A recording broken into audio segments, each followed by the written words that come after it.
Cook fired for playing piano in secret. The next day, her house is surrounded by fans. Margaret Johnson always waited for the last waiter to leave before she could finally breathe. 16 years running the kitchen at Liberty Corner, the most sought-after restaurant in New York City, and yet her heart still raced when the doors closed and silence filled the dining room. That's exactly what happened on that rainy Tuesday in March. She had just put away the last pots when her eyes drifted to the grand piano in the corner of the main dining area. Her hands trembled as she approached the instrument. The promise echoed in her mind, as it always did. Sweetheart, never abandon music. It's the one thing no one can take from you. Mum, I tried so hard to keep that promise, she whispered into the emptiness, tears already streaming down her tired face. Her fingers found the keys as if they had a life of their own. The melody of Lament of the Three Bridges. A piece she had composed at 17 filled the empty space. Every note carried the pain of years spent unable to share her talent, the frustration of hiding who she truly was behind her chef's uniform. Margaret didn't notice that Jason, the youngest waiter on staff, had forgotten his wallet and returned through the back storage area. The 22-year-old froze in the hallway, stunned by the music echoing through the restaurant. Without a second thought, he pulled out his phone and began recording through the slightly open door. The music continued for nearly 10 minutes. Margaret poured out all her pent-up tears, all the nights she came home to find her small keyboard tucked away in the closet, covered in dust. Emily, her 16-year-old daughter, didn't even know her mother played. She had decided years ago it was better that way. What the hell is going on here? Richard Miller's voice cut through the air like a blade. The restaurant owner stood in the main entrance, his face red with anger. Margaret jumped from the piano bench as if she'd been shocked. Mr. Richard, I can explain. Explain what? That you're using my piano without permission? That you're here after hours messing with my things? Jason stayed hidden in the hallway, still recording. Something about the boss's authoritarian tone deeply unsettled him. It was just this once, I swear. I'll never... No, you won't, because you're fired, Richard shouted, slamming his leather folder on the nearest table. Get your things and get off my property now. Margaret felt her world crumbling.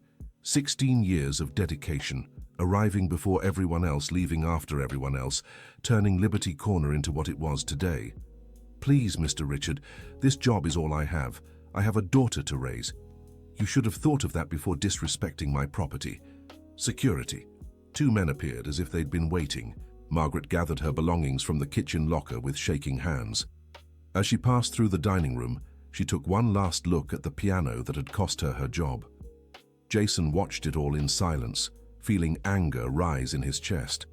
As soon as Margaret left, he rushed home and posted the video on his social media with the caption, "Injustice. Best chef in town fired for playing piano. What kind of world is this?" The next morning, Margaret woke to a strange noise coming from the street. Voices. Lots of voices. She threw on her robe and went to the window of her small home in Queens. She couldn't believe what she saw. Dozens of people stood on the sidewalk in front of her house, many holding signs. Justice for Margaret. Music is not a crime. The people's chef. She rubbed her eyes, thinking she was still dreaming. Mom, what's going on? Emily appeared beside her, still in her pajamas. I don't know, sweetheart. I really don't. Dear listener, if you're enjoying the story, please take a moment to like and especially subscribe to the channel. It helps us a lot as we're just starting out. Now, continuing, the ringtone made them jump. It was an unknown number. Hello? Are you Margaret Johnson, the chef who got fired yesterday? Yes. Who is this? My name is Christine. I'm a reporter for Liberty Radio. The video of your dismissal is going viral online. Could you give an interview? Margaret hung up in a panic. Video? What video? She rushed to the old computer she shared with her daughter and typed her name into the search bar. The first results sent chills down her spine. The video already had over 50,000 views and the comments kept pouring in. This is outrageous. An artist treated like this. This woman cooks like a goddess and plays piano too. What talent! Richard Miller is a tyrant. Boycott the restaurant? Emily, did you know I played piano? Her daughter looked at her in surprise. "Mom, you play piano? Since when?" Before she could answer, someone knocked at the door. An elegant woman in her 70s with white hair smiled gently from the doorway. "You must be Margaret. My name is Helen Foster. May I come in?" "Sorry, but are you a journalist?" "No, dear. I'm the widow of Anthony Foster, the former owner of Liberty Corner." Margaret opened the door immediately. Mrs. Foster stepped inside and glanced around the simple yet immaculate home. "I heard what happened yesterday. I came to tell you something important. That piano belonged to my husband, not Richard." "What do you mean?" "When we sold the restaurant to him 5 years ago, one of the conditions was that the piano stayed there. My Anthony said music was part of the soul of the place. You had every right to play it." Margaret's legs felt weak. She sat on the couch beside Mrs. Foster, who continued, "My husband would have loved knowing someone was still making music there. Ever since he passed, I'm sure that piano has been suffering in silence." "Mrs. Foster, but that doesn't change anything. He already fired me." "Dear, have you seen social media today? Richard is being torn apart. Protesters showed up at the restaurant this morning." Emily, who had been quiet until then, finally spoke up. "Mom, why did you never tell me you played piano?" Margaret took a deep breath. It was time to share the truth she'd kept hidden for so long. "Sweetheart, when you were little, I dreamed of being a pianist. I even auditioned for conservatories, but life led me down other paths. After your father left us, I had to choose between music and putting food on the table. But you could have kept playing at home." "I could have, but it hurt too much. Every time I sat at the piano, I remembered all the dreams I had to let go. So one day I put the keyboard away and promised I'd only play again when I knew you were settled in life." Mrs. Foster took Margaret's hand. "Dear, life is too short to lock away our talents. My husband always said that." Just then, they heard more voices outside. Through the window, they saw the small crowd had grown. Among them, they recognized Jason, who was explaining to everyone how he'd recorded the video. "I'll talk to them," Margaret said, standing up. "Mom, wait, what if the press is out there? Then it's time to face the consequences of my choices." Margaret opened the door and was met with applause. Jason hurried over to her. "Mrs. Johnson, I'm so sorry for recording without your permission, but I couldn't let that injustice slide." "You did what you thought was right, Jason. Now tell me, what's happening at the restaurant?" "Mr. Richard is furious. He called me this morning saying he's suing me for defamation." "But Mrs. Johnson, almost the entire team is upset. John, Mark, Claire, they're all on your side." From the crowd, an elegant woman approached. Margaret recognized her immediately. It was Melissa Scott, a famous pianist who often visited the restaurant. "Margaret, isn't it? I saw your video and was moved. How long have you been playing?" "Since I was a child, but I stopped many years ago." "May I suggest something? How about we play together right here on the street? I brought my portable keyboard in the car." Margaret felt her heart race. Playing in public after so many years. "I don't know if I can." "Mom," Emily appeared beside her, "I'd love to hear you play." Those words gave Margaret the courage she needed. Melissa brought the keyboard and set it up on the sidewalk. A circle formed naturally around them. "What should we play?" Melissa asked. "There's a song I wrote a long time ago. It's called Lament of the Three Bridges. You play first, and I'll accompany you." Margaret placed her fingers on the keys. For a moment, the whole street fell silent. Then the music began, sweet and melancholic, full of longing. Melissa joined in masterfully, creating harmonies that lifted the piece to another level. The crowd around them grew emotional. Some openly wept. An elderly woman approached Emily. "Your mother has a very special gift, dear. I didn't know. I'd never heard her play before." When the music ended, silence lingered for a few seconds before applause erupted. Melissa hugged Margaret. "You composed that. It's beautiful. Why don't you record it?" "No, my music is just for me. It's too personal." The response moved the crowd even more. People began sharing their own stories of hidden talents and postponed dreams. What started as a small protest turned into something much bigger, a true human connection. Then the first police officers arrived. Margaret thought they would break up the gathering, but the sergeant in charge approached her. "Are you the chef pianist?" "I am." "My mother was a musician too. She never got to pursue her career because of the prejudices of her time. I'll organize the space here so everyone stays safe, but you can keep playing." True to his word, the sergeant arranged everything, blocking part of the street, redirecting traffic. Soon, the small event took on unexpected proportions. Then John, the sous chef of Liberty Corner, arrived with more restaurant staff. "Mrs. Johnson, we're here to support you and more. We're all on strike until you're rehired." "John, you can't do this. You'll lose your jobs. The restaurant isn't the same without you. Mr. Miller's name may be on the door, but you're the one who made the place famous." News of the strike spread quickly. For the first time in its history, Liberty Corner had to close its doors during lunch hour. Dinner reservations began cancelling as word got out. Margaret was torn between gratitude for her team's loyalty and worry for their futures. Then a phone call changed everything. "Margaret Johnson?" "Yes, this is Robert Anderson from PBS's Talent Showcase. I'd like to talk to you about a special appearance. I'm sorry, but I'm not interested in being on television. Just hear me out. This isn't about fame or money. It's about giving a voice to people like you, those with talent who never got the chance to share it." Margaret hesitated. Around her, more people kept arriving. The street had turned into an impromptu festival. "Can I think about it?" "Of course, but know that stories like yours inspire many not to give up on their dreams." When she hung up, Emily was beside her. "Mum, can I ask you something?" "Of course, sweetheart. Why did you choose the kitchen?" Margaret smiled for the first time that day. "Because cooking and playing the piano aren't so different after all. Both involve creation, flavor, emotion. In the kitchen, I could be an artist without anyone knowing." "And now, what will you do?" Before she could answer, they saw a luxury car stop across the street. Richard Miller stepped out, visibly nervous. He walked over to where Margaret stood, completely ignoring the crowd glaring at him with hostility. "Margaret, we need to talk." "We have nothing left to discuss, Mr. Richard. I have a proposal. Come back to work, and let's forget this misunderstanding." "Misunderstanding? You humiliated me and fired me for playing the piano.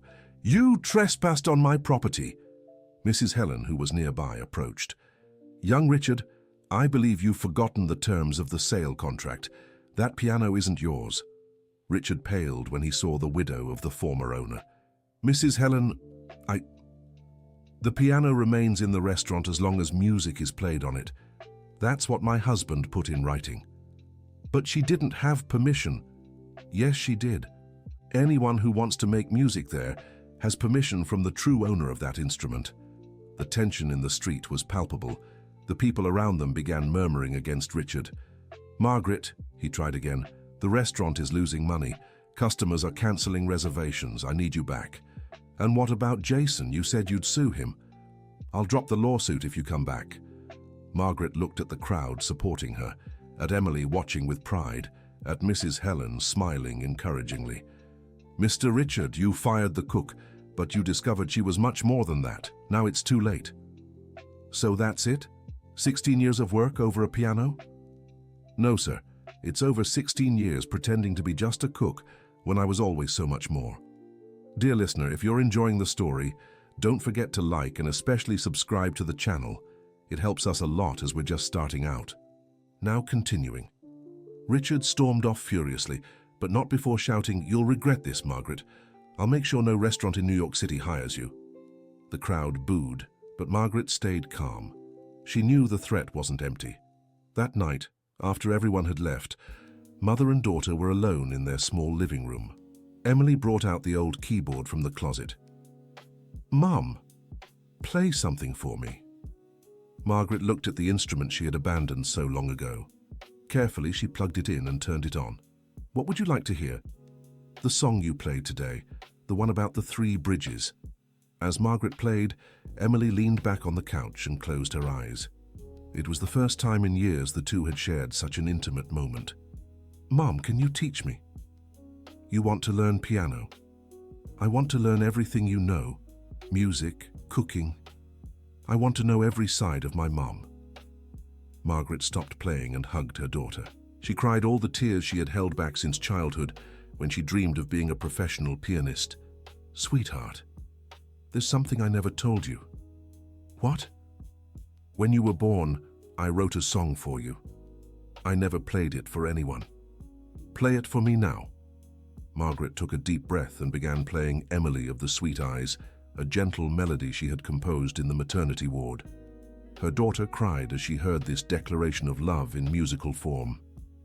"It's the most beautiful thing I've ever heard," Emily whispered. "You know something? Today, when I played on the street, I felt my mother beside me. She always said music was the purest form of love." "What was she like?" "Strong like you, a dreamer like me. She would have been so proud of us today."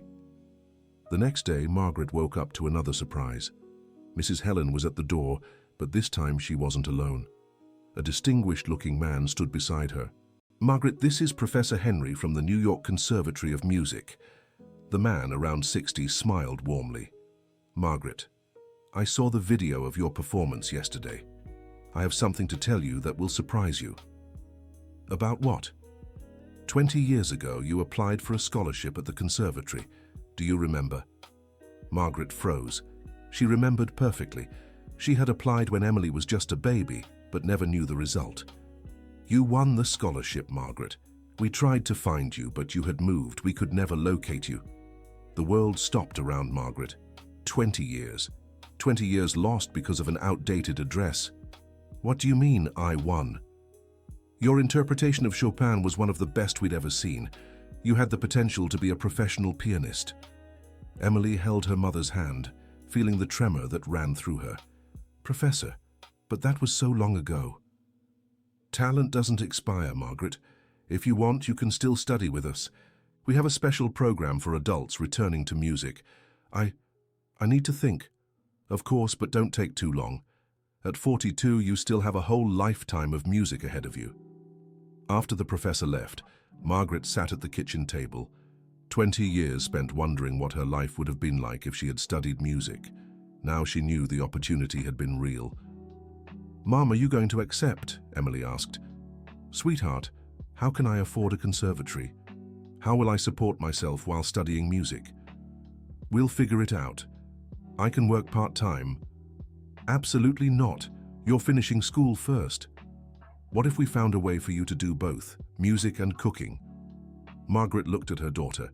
At 16, Emily had a wisdom it had taken her decades to find. "What do you mean?" "I don't know yet, but there has to be a way." That same day, John arrived at her house with troubling news.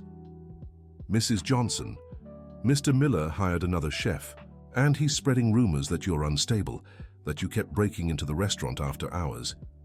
"And people believe him?" "Some do, but most are on your side. In fact, we had an idea." "What idea?" "What if we organized a benefit dinner? The whole team cooks, you design the menu and play piano. The proceeds would help Jason with his legal fees." Margaret fell silent. The idea was tempting but risky. "Where would we hold it?" "Mrs. Helen offered her building's event hall. It seats 50. What if no one comes?" "Mrs. Johnson, after what happened on the street yesterday, I'm sure there'll be a line to get in." Emily, who had been listening from the kitchen, stepped into the room. "Mom, I think you should do it." "Sweetheart, you've spent your life cooking for others. Now it's time to cook for yourself." Preparations for the benefit dinner took all week. Margaret created a special menu, dishes that told the story of American cuisine, each paired with a song she would play on the piano. The shepherd's pie of longing would be accompanied by an old folk tune. The dreamland risotto would come with one of her own compositions, and so on. "Mom, can you teach me how to make the shepherd's pie?" Emily asked. "Of course, but tell me something. When did you start getting interested in cooking?" "I always was. I just never said anything because I thought you'd want me to follow in your footsteps." "And do you want to?" "I want to learn everything, cooking and music. I want to be as well-rounded as you." On the night of the dinner, the hall was packed. Over 60 people came. Journalists, musicians, old restaurant regulars, and people who had heard the story on social media. Melissa Scott was there, as was Professor Henry. Mrs. Helen was hosting the gathering, and Jason helped serve the tables. "Everyone," Margaret addressed the guests. "This dinner isn't just about food or music. It's about second chances. It's about how it's never too late to become who we truly are." She began by playing Lament of the Three Bridges as the appetizers were served. The room fell completely silent, broken only by the soft clinking of silverware. Between the main course and dessert, Margaret did something even she hadn't expected. She sat at the piano and started telling her story. "When I was a child, my mother worked as a housekeeper for a wealthy family. Every day she'd come home talking about the piano in their living room, a beautiful piano no one ever played. People drew closer, forming a semicircle around the instrument. She'd say, 'One day, my dear, you'll have a piano of your own.' I never got that piano, but I learned I could play any piano that crossed my path." "And now," someone from the audience asked, "what's your next step?" Margaret looked at Emily, who was carefully serving dessert with love. "Now I'll do what I should have done 20 years ago. I'll study music, but I'll keep cooking too because I've realized both are part of who I am." Melissa stood up. "Margaret, I have a proposal for you." "What proposal?" "I know a space downtown that's up for rent. It's small, but perfect for a bistro with live music. How about becoming my partner?" The entire room held its breath. Margaret felt her heart race. "Melissa, I don't have the money to—" "I'll cover the startup costs. You bring your talent for cooking and music. We'll split everything 50-50. Emily dropped the tray and ran to her mother. "Say yes, Mom, this is your chance." "But I don't know anything about business." Mrs. Helen stepped forward. "Sweetheart, I do. I can help with the administrative side. How about we call it Three Bridges?" Margaret looked around. All these people believed in her more than she believed in herself. "Are you all sure?" "Absolutely," they replied in unison. Just then, someone clapped to get their attention. It was Richard, who had slipped in quietly through the back. "How touching," he said with sarcasm, "but you'll soon learn the real world doesn't work like this. Margaret, you can still come back to the restaurant. This is your last chance." Silence filled the room. Everyone looked at Margaret, waiting for her answer. Slowly, she stood, walked to the piano and began to play, not just any song, but a composition she had just created in her mind. A song about freedom, about courage, about never settling for less than you can be. When she finished, she looked straight at Richard. "Thank you for the offer, but my answer is no. For the first time in my life, I'll work for myself." Richard stormed out, but his words echoed in the hall. "You'll regret this. The world isn't made for people like you." Dear listener, if you're enjoying the story, don't forget to like and especially subscribe to the channel. It helps us a lot as we're just starting out. Now, back to the story. After he left, the mood turned festive again. People began making suggestions for the new bistro, sharing their own stories of overcoming hardships. "Mom," Emily pulled Margaret aside, "there's something I want to ask you." "What is it, dear?" "I want to work with you at the bistro, not as a favor, but because I want to learn. I can balance it with my studies." "Emily, you have to think about your future." "I am, and my future is by my mother's side, learning everything she knows." Margaret hugged her daughter. For the first time in years, she felt she was on the right path. The following months were intense. While renovating the bistro space, Margaret began her classes at the conservatory. Professor Henry was right. At 42, she still had so much to learn and to give. Emily split her time between school and hands-on lessons with her mother. She discovered she had a natural talent for both cooking and music. "Mom, do you think I'm doing the right thing by learning both?" "Sweetheart, you're doing exactly what I should have done at your age, following all your talents, not just one." The day of the Three Bridges opening arrived on a rainy September Friday. The space was small but cozy, 12 tables, an open kitchen and an upright piano at the center of the dining room. Margaret was nervous. What if no one showed up? What if the food wasn't good? What if she messed up the music? "Mom, breathe." Emily held her hands. "Remember what Grandma used to say." "What?" "Music comes from the heart, and the heart never makes mistakes." The doors opened at 7 in the evening. Within 15 minutes, every table was taken. A line formed outside. Melissa was beaming. "Margaret, I think we'll need a bigger space soon." The menu at Three Bridges was unique. Each dish came with a live musical performance. Margaret cooked during the day and played at night, alternating between the stove and the piano. "This is the Memory Lane stew," she announced as she served. "It comes with a song I wrote thinking about my childhood in the countryside." The customers were enchanted. Many returned every week, bringing friends and family. Emily progressed quickly. Within months, she could prepare dishes on her own and had started learning piano from her mother. "Do you think I could play at the bistro someday?" "Sweetheart, you already do. Every dish you make is a different song." It was on one of these special nights that something unexpected happened. Margaret was playing when she spotted a familiar figure approaching the counter. It was Richard. She stopped playing for a moment, unsure how to react. "Keep playing," he said. "I'm here as a customer." "Are you sure?" "Margaret, I know when I've made a mistake. May I sit?" She pointed to an empty table. Richard ordered the menu and chose the Memory Lane stew. "Why did you come here?" Margaret asked as she served him. "Because my restaurant is empty. And because I want to understand how you achieved what I never could." "What's that?" "Making people feel at home." Margaret sat down with him. "Richard, you've always treated food as a business. I treat it as love." "And that makes a difference?" "All the difference in the world." Richard tasted the stew in silence. His eyes filled with tears. "It's the best food I've ever had, and I ate your cooking for 5 years. The difference is now I cook for those I love, not just for those who pay me. Margaret, I want to apologize, and I want to make you an offer." "What offer?" "Sell Three Bridges to me. I'll pay double what it's worth." Margaret laughed. "Richard, you still don't get it, do you?" "Do. Three Bridges isn't for sale because it's not about money." "Then what is it about?" "It's about making dreams that seemed impossible come true. It's about showing my daughter it's never too late to start over. It's about honoring my mother's memory." Richard finished his meal in silence. When it was time to pay, he left a generous tip. "Margaret, can I come back again?" "Of course, but as a customer, not a competitor." "Deal." After he left, Emily approached her mother. "Mum, you were so graceful with him." "Sweetheart, holding on to resentment is like carrying extra weight. It's not worth it." "Where did you learn that?" "From your grandmother. She said forgiveness frees the one who forgives more than the one who's forgiven." The first year of Three Bridges was an absolute success. Margaret graduated from the basic course at the conservatory and was already enrolled in the intermediate level.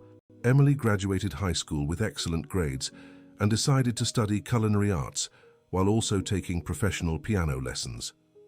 "Mum, I want to propose something," she said one Sunday morning. "What?"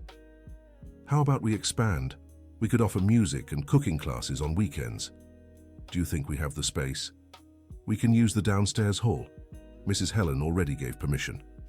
The idea was implemented in 3 months. On Saturdays, Margaret taught heartfelt cooking classes. On Sundays, she offered music introduction for adults. "Do you know why I called the cooking class Heartfelt Cooking?" she asked her first group. "Why?" the students replied. "Because cooking isn't just mixing ingredients. It's seasoning with feelings, it's giving flavor to emotions." The music classes followed the same philosophy. "Don't worry about playing perfectly," she taught. "Worry about playing truthfully." Melissa, who had become a true partner and friend, brought a special proposal on the bistro's 2nd anniversary. "Margaret, how about we record a CD?" "A CD? With your compositions and some special dishes. A way to bring Three Bridges to those who can't come here." "Melissa, who would buy a CD from a cook who plays piano?" "You'd be surprised. I already talked to a small record label. They loved the idea." Emily supported it immediately. "Mom, you have over 50 compositions. It's time to share them with the world." The CD, Recipes and Melodies, was released at the start of the 3rd year. Each musical track came with a corresponding recipe in the booklet. It was an unexpected success, especially among older adults who connected with the story of starting over. "Mom, look." Emily showed a letter that had arrived in the mail. "It's from a lady in Vermont." Margaret read aloud. Dear Margaret, I'm 70 years old and always dreamed of learning piano. After hearing your story, I signed up for lessons. Yesterday, I played my first complete song. Thank you for teaching me it's never too late. Sweetheart, isn't it amazing how one choice can inspire so many people? Yeah, Mom. And you know what's even more amazing? What? That you don't even realize the good you do. On the 4th anniversary of Three Bridges, Margaret organized a special party. She invited everyone who had been part of the journey: Jason, John, Mrs. Helen, Professor Henry, Melissa, the students, and loyal customers. Richard was also there. He had become a regular and, over time, a friendly presence. Margaret, he approached her during the party. Can I talk to you? Of course. I want to tell you something. I closed Liberty Corner last week. Really? Why? Because I realized I was in the wrong business. I wasn't running a restaurant, I was running a food company. It's not the same. And now? Now I'm going to study. I want to learn how to cook for real, to understand what you do here. Richard, you can always sign up for my heartfelt cooking classes. I already did, he smiled. I start with the next group. During the party, Margaret stood on a chair to address everyone. Everyone, when I first played piano at Liberty Corner, I thought I was losing everything, but really, I was finding who I truly am. The applause was warm. Today, I want to announce something new. Emily and I are opening a branch of Three Bridges in the countryside, in the town where I was born. We want to bring this experience back to where it all began. Emily, now 20 and a culinary arts graduate, stood beside her mother. And I want to announce something else, she said.